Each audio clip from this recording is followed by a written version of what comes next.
Welcome, beloved, to my diary. I'm Tatami, and you know what time it is. It's time to look through the ballot from a green leftist perspective and see what all is going down in here this time. This means that we're going to be looking at things from a leftist perspective. We're going to look at the Green Party's website and see what they have to say, what official positions they have taken. We are also going to look at, my general advice on some of these things. I look into local articles and other articles, and I'm going to try to put as many of those below as I used. I'm pretty sure I saved at least a couple of them. And that way you can go through after I talk and figure this out yourself. But basically, my goal here is for you to understand everything that's going on in here as best as we can. And then understand it from the leftist perspective, the green perspective. What are we voting for and fighting for? Going to be relatively short. I think there's like one page of actual like propositions and stuff we're voting on. Not that big of a deal. But we are going to start with the first page with all the people that you'd be voting for. I'm not going to go through every single one, but I do have a couple points to make on that, and then we're going to get into all of the actual propositions and measures and all of that stuff. I do live in San Mateo County, so I do want to go ahead and let that be known. That's how specific we're going to get in that direction. But the beginning parts is California generally. So it's stuff we can all work with. All right. Oh, and I do want to say, yes, I cut my hair. I fucking hate it.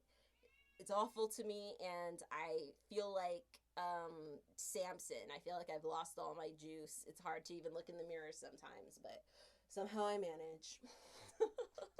A little office quote for y'all. All right, so we're starting on page 11.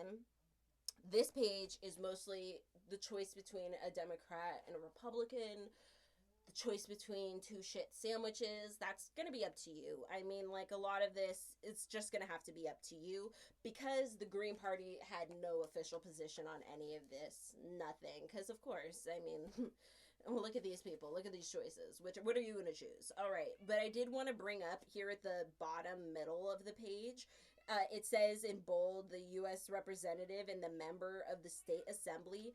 Those two votes are going to be between two Democrats. And so you might want to actually look at these situations. I did find both a little bit interesting. For example, the U.S. representative one, we have Kevin Mullen versus David Canepa.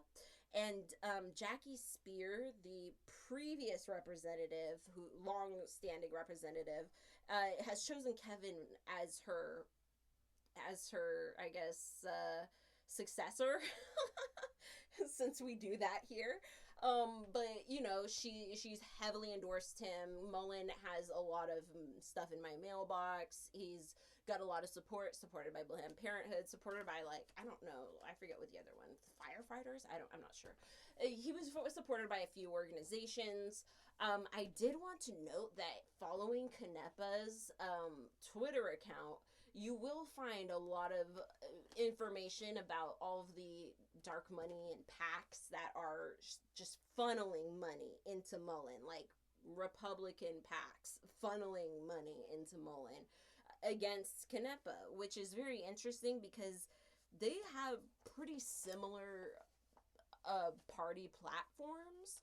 However, money talks. So if one person is taking that kind of money, the other person isn't, who are we to think might actually follow through in a hard way and who might get swayed? I'm just saying. Jackie Spear, also interesting trivia, not really interesting trivia because it was surely traumatic for her and awful, was the woman who was shot at Jonestown, which was so strange to me because I kept looking at her name like, I've seen that before, but not in the context of reproductive rights. I already knew she did reproductive rights, but something came back with that, and I remembered suddenly that that's who that person was. Yeah, she's stepping down though, and I think that's probably a good thing. There's some other people that I wish would kind of step down, like Dianne Feinstein or Nancy Pelosi.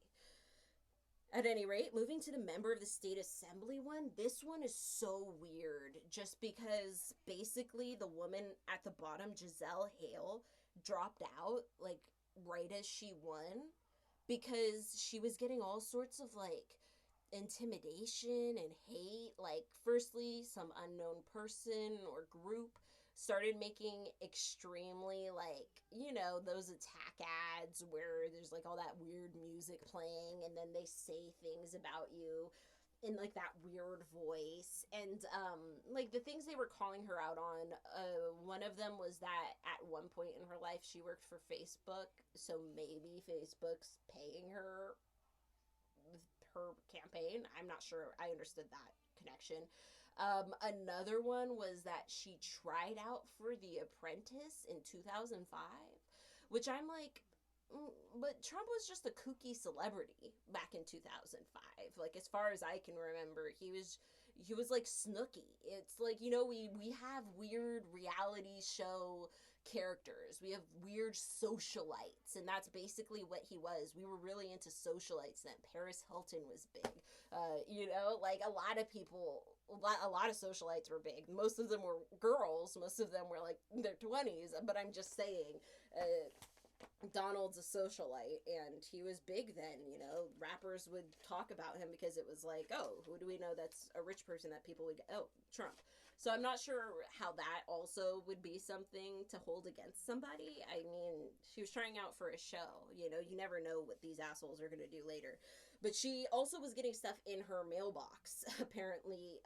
She was getting, threats. She has two very young children. Her children are like 5 and 8. So they were seeing these attack ads. They were seeing the impact on the family. It was giving these little babies anxiety. And so she decided to step down. According to every article I can see, she officially stepped down. And that was right when she won, which means she's on the ballot, but the chances that she's gonna win are now very slim. I mean, but Diane Papan was already kind of leading anyway. But I'm just saying the chances she would win are slim, and the chances that she'd take it if she won, I think, are probably slim. She seemed to be really firmly not wanting to get involved in this anymore. She wants to keep her baby safe, and I just don't blame her. For the justices, the information I could find was very slim to none. The advice I found on Reddit when somebody asked about it, because they also couldn't find information, and I think it was for San Mateo, but I'm not sure. That person was like, well, if my lawyer friend was saying if they've done something bad, they wouldn't have been nominated, they wouldn't have been put up for these positions, they'd have already been taken down. I do think that's an astute observation. Likely, if these judges had committed some sort of crime, they would not be up for these positions.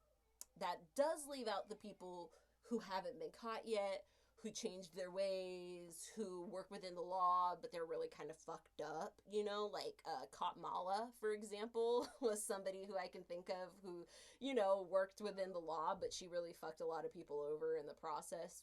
It was legal, but was it like moral? Was it good? Was it something I want to approve? No. And so I think that logic can be applied to a lot of these judges probably. And it's really hard because when you look them up, what do you find? You'll find this is their name. They graduated from this school with these honors and worked for this company. And then, somehow got into politics in some way. That's basically every single one of their stories to a T, not a detail. Maybe one or two of them, it said like they have 2 grown kids, or they live in this sunny thing. Like, there was nothing about these people. So what I'm thinking I'm gonna have to do next time is look up each of those individual attorneys that they worked for, offices that they worked for, and see what type of law and what type of stuff. I just didn't realize that there would be nothing comprehensively on these people, but then they'd be asking me yes or no. It's like pointing to a random dude on the street, yes or no. Yes or no. It's like, they're like, no, they went to Stanford and they graduated and it was great. They went to school. Now what? Is it yes or no? And it's like, can I hear more about what this person has been up to? Because these people are like shut books, but they're about to be in some pretty prestigious situations and positions of power. So, I don't like that. There's a lot of things I don't like, but we'll move on. Now,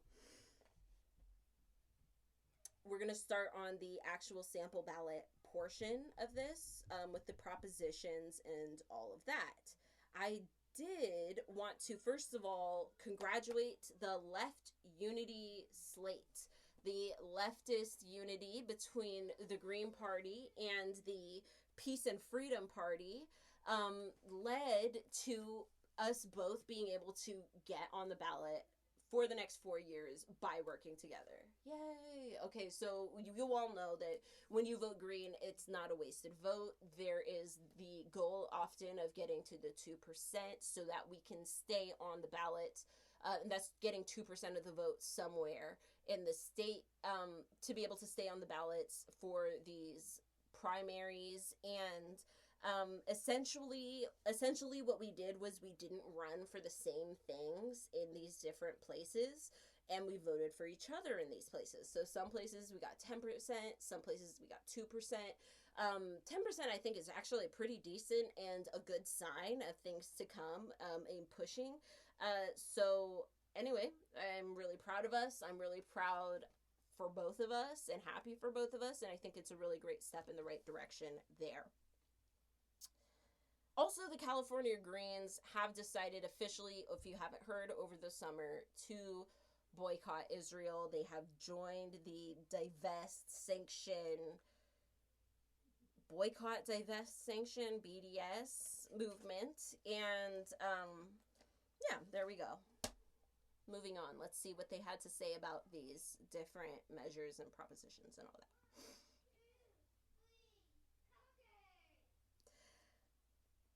Proposition 1, the right to reproductive freedom. The Green Party is a yes on this, and I'll have to say I definitely agree with that. This is going to make abortions a right per our California Constitution. And I've talked about this before, but it's become increasingly clear to me that for a lot of these policies that we're really passionate about as Greens, a lot of it's in leftists generally. A lot of it's really going to have to start at that local level, at the grassroots level, at the state level. I think that, seeing things like, marijuana slowly get legalized via that process, it's like it starts a wave, it starts a shift. And California is consistently on the leading edge of a lot of these progressive movements. And once we take that risk and we see if it works, other people follow suit. Now with abortion rights, we already know that this is something that's correct and that it's right. And I think that, us making our state a safe haven is a really important step. And the more states that are able to do it will create a safe space until that time when we can make it federal law. Proposition 26. Now, Proposition 26 and 27, you've probably seen a lot of ads for. They're incredibly conflicting. It's hard to keep up with it. They both claim to be backed by Native American tribes, but one of them was backed by 2 Native American tribes, and the other was backed by dozens of Native American tribes. From what I can gather, the one that was backed by many of them was Proposition 26. The one that was backed by 2 of them and a bunch of out-of-state corporations was Proposition 27. Proposition 26 is the one that expands gambling in-house, right? It's for on tribal lands. Physically, you'd have to go there to their facility to gamble. This includes roulette, dice games, and sports wagering. I voted yes for this. The Green Party had no position, but I'm going to go ahead and say I don't care if adults gamble. I just don't care. I mean, I know that people can get addicted to things, blah, blah, blah.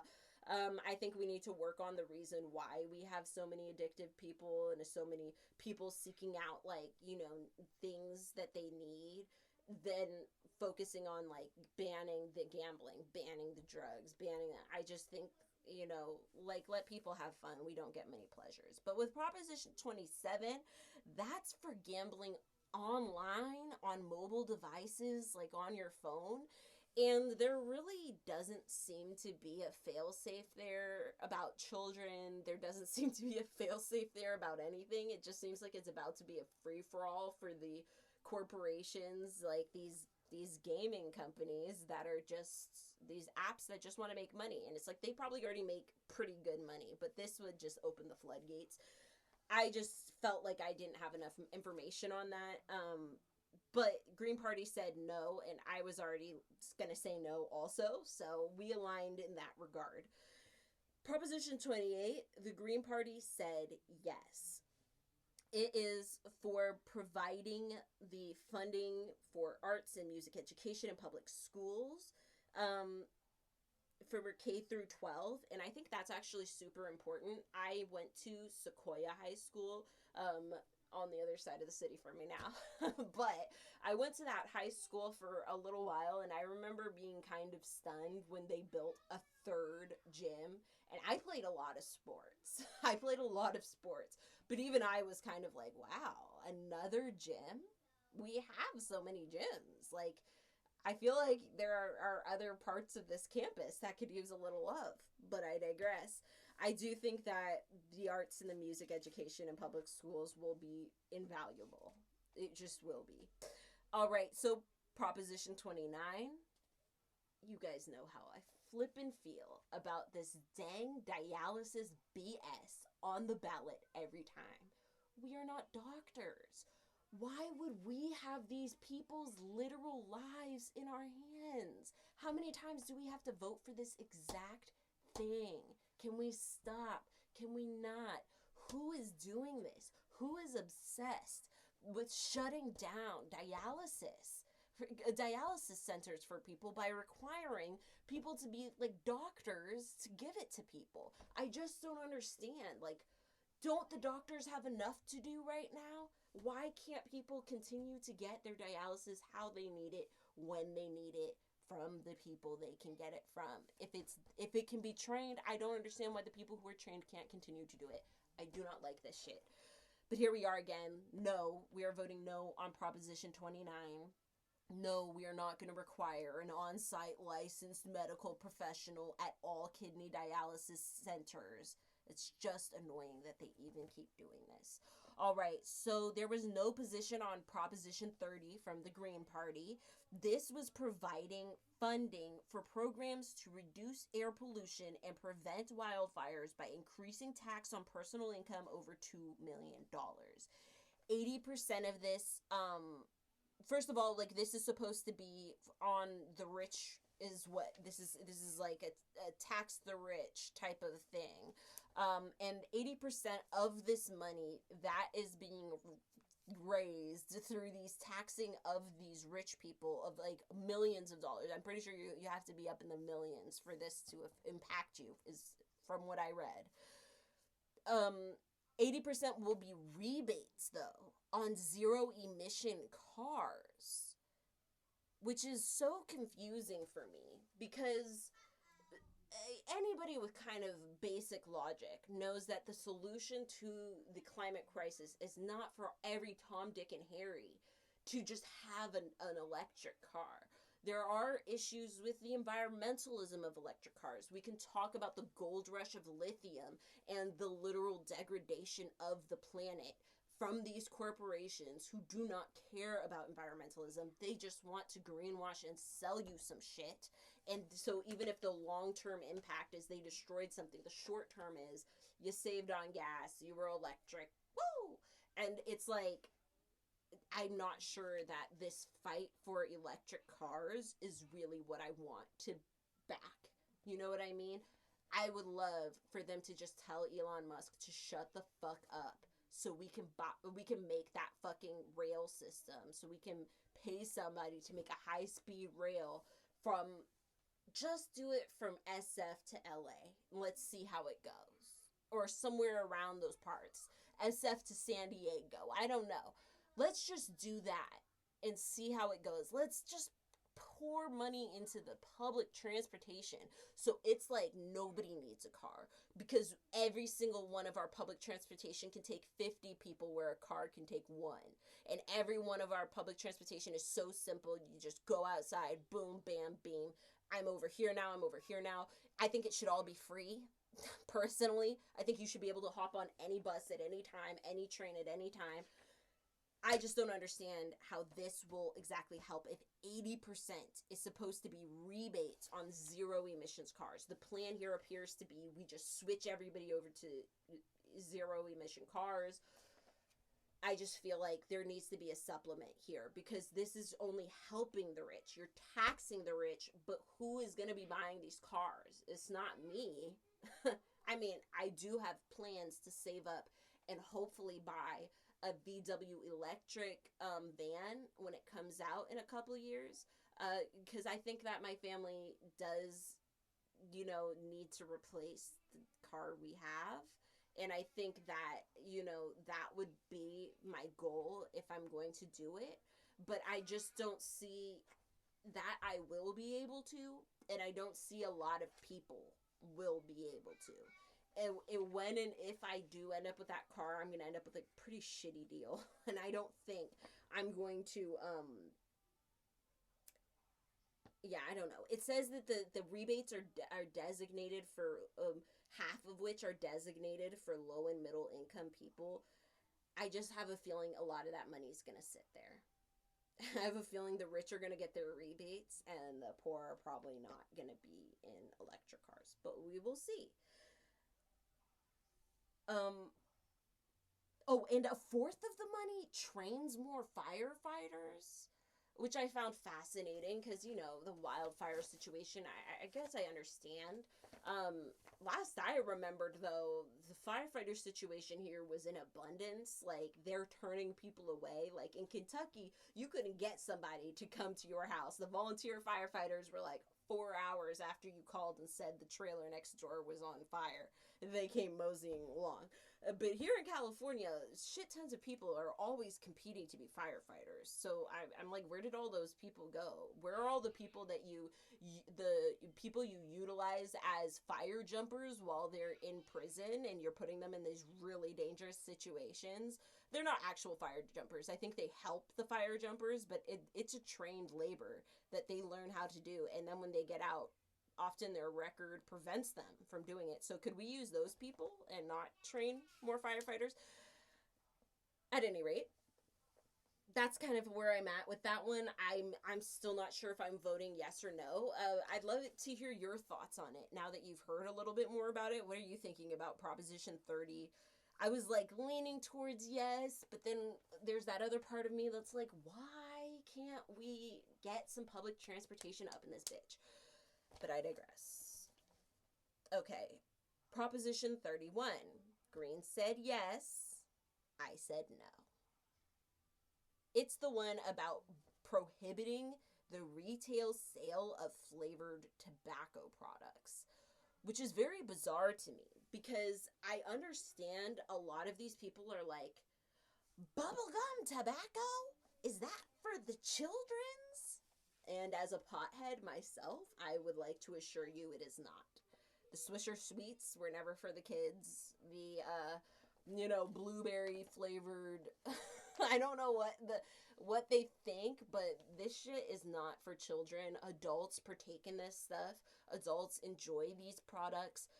I do think there needs to be some kind of laws maybe about advertising with implications around kids. I think that is clearly something that needs to be happening. But this weird assumption every time that a flavored product means that it's for children blows my mind. I just don't understand it, and I'm not about to. I don't like this banning substances thing. I think everything should be legalized, decriminalized, and rehab should be the solution when somebody's an addict, not jail. But that's my opinion. Perhaps you understand more where the Greens are coming from on this regard. Please let me know. I'd love to hear your thoughts on it. But as I stand, I'm going to say no on Proposition 31. But the Green Party does say yes, to be clear. Now, Um, that is the end of the statewide level. There are two school district ones that I have on mine. I have Measure W and Measure S, which are almost verbatim the exact same thing. I mean, not really, but they're basically asking for the same thing. Both of them, one is for the Sequoia Union High School District and one is for the Redwood City School District, because you all know I moved from San Mateo to Redwood City, but I'm still in the same county, but I'm in a different city now, my hometown. Um, let's see. The one is asking for 591. Well, goddamn, 591 million. Basically, it's looking at 30 million annually for the next few years, and the Redwood City District is looking for 298 million. Um, which is 16 million annually. Now, when we're talking Sequoia Union High School District, that's Woodside, Sequoia High School, MA, Carlmont, Redwood School, Sequoia Adult School, the Tide Academy, the EPA Academy. When we're talking Redwood City School District, we're talking Roy Cloud, Adelante, Selby. I went there when it was called Selby Lane for a year. Clifford, Garfield, Henry Ford, Hoover, Kennedy, McKinley, North Star Academy. I used to live across the street from those when I was a kid. Orion, Taft, and Roosevelt. These are all schools that I think are really great but could absolutely use the money. The money is supposed to go towards science, technology, engineering, arts, and math, classroom labs, safety and security. Air conditioning was a huge one that they said was their top priority, was air conditioning and heating, which if you have been here in California during some of these hotter months or even colder months at this point, it's not just a situation where you can tell these kids to buck up. Some kids are going to end up with like heat stroke if we don't get this situation under control, especially keep in mind as it gets worse due to climate change. We cannot just keep relying on like California, it's great weather, I wear shorts all year round. Like, it's just not like that right now. And I think we need to just remember that like it's so important for us to put money and time and effort into the children, because they are the next upcoming, group. And I think a lot of times people are like ready to just be like, oh, look around you, where did all these broken, angry adults come from? We're wondering, why do so many people believe that humans are naturally selfish when all of human history has shown that in fact we're incredibly social. Sharing has been a huge part of the communal sharing of information, knowledge, resources has been instrumental to our existence. And now that we're not focused on that, now that people are trying to have societies where it's every man for himself and they're trying to be like, it's natural, everybody's greedy, everybody just wants. Now that we're doing that, we're seeing like a destruction of the planet. You know what I'm saying? We're seeing a destruction of, the destruction of the planet that is livable for us, because the planet's still going to be here. It's us who are making ourselves extinct through this behavior, through I need another couple zeros on my already huge and bloated bank account, and therefore who cares how many people die, who cares how many countries I've overthrown or resources I've stolen or wars that I've helped put myself behind and egged on behind the scenes. I just feel like when you're investing in the children, when you're investing in the schools that their parents are required to put them into, that these parents have to put them into for hours on hours a day. These people see these children for 8 hours a day. Like, when I think back on my school days, it just makes me sad, honestly. I was just alone for a lot of it, like, or just talking with other kids. Like, who were those kids? Why was I I was practically being raised by like these teachers and kids who I can't even remember their names now. That's who I spent the majority of my childhood with. At any rate, I just think that those things are important. So I said yes to both of those. Okay, then we have some specific for Redwood City. Measure Z, Measure P, okay? Measure Z is about amending the Redwood City Charter so that some election dates are aligned. Basically, as far as I could tell, it's they're clarifying in the charter what time the municipal election and the statewide general election are so that they can be cohesive. I don't see why not. That sounds fine to me. The measure P is about changing the length of amending the Redwood City Charter to shorten the mayor's term from 2 years to 1 year. Now, when you hear this, some might be like, oh, well, 2 years sounds like a more time to do things, right? Or 1 year, maybe you think that that's a great amount of time and that it should go through. But I do think at first when I saw this, I was kind of like, oh, well, is it 2 years? Is it 1 year? But when I started to look into it, the reasoning behind this, and San Bruno is also voting for this, but apparently they have no limits for what people can be in council, mayor, whatever. What it is we have 7 council members with 4-year term limits. So because you can be mayor for 2 years, a lot of the activists, people of color, people with maybe a different point of view of how Redwood City could be run, have been systematically blocked out of the mayorship position of Redwood City. Because they can only be in the city council for 4 years, and you have to be in the city council to be a mayor, they're basically able to be locked out. You just have to find somebody else that you prefer for 2 years, and then those people will never get the position. If you only require 1 year, that means they have to cycle through more council members, which means if you can only be the mayor once, you can only be the mayor for 1 year. This is what's in Santa Cruz. This is how they do it. And I've actually found that it does seem to work pretty well from what I was seeing over there when I lived there. It does seem to work pretty well in the idea of getting more people and more voices into those seats. The issue is who you get into city council. I guess that's another conversation altogether. But in my opinion, I do think that that's something that needs to be done, perhaps at least for now, but it just needs to be done in order to switch out that position a little bit more and not have it be weaponized in that way. Which is sad because I think that 2 years would probably be more preferable, I guess, if you were the mayor and you had plans. But I do think, working together, finding ways to be cohesive about those plans is something else that probably could be worked on. So I do think that more council members probably should be able to serve as mayor. But if you disagree with that, I would love to hear what you have to say. All right, that is it. That is all. We have gotten through it. Are you ready? Are you ready to vote? I'm pretty sure you should be able to send in your mail-in ballot here in California right now if you fill it out.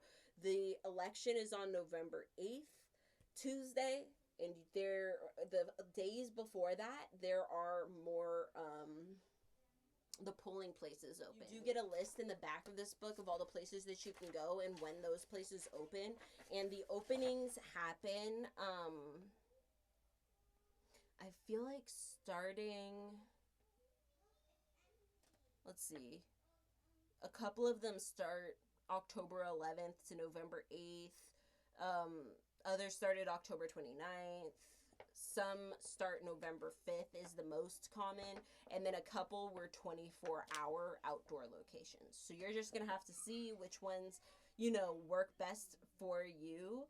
I think I'm not even sure which one I'm near here in Redwood City. But I'll figure it out by the time I need to. At any rate, thank you so much for watching. May your ancestors and spirit guides be with you at every crossroads. And honey, I'll see you next time.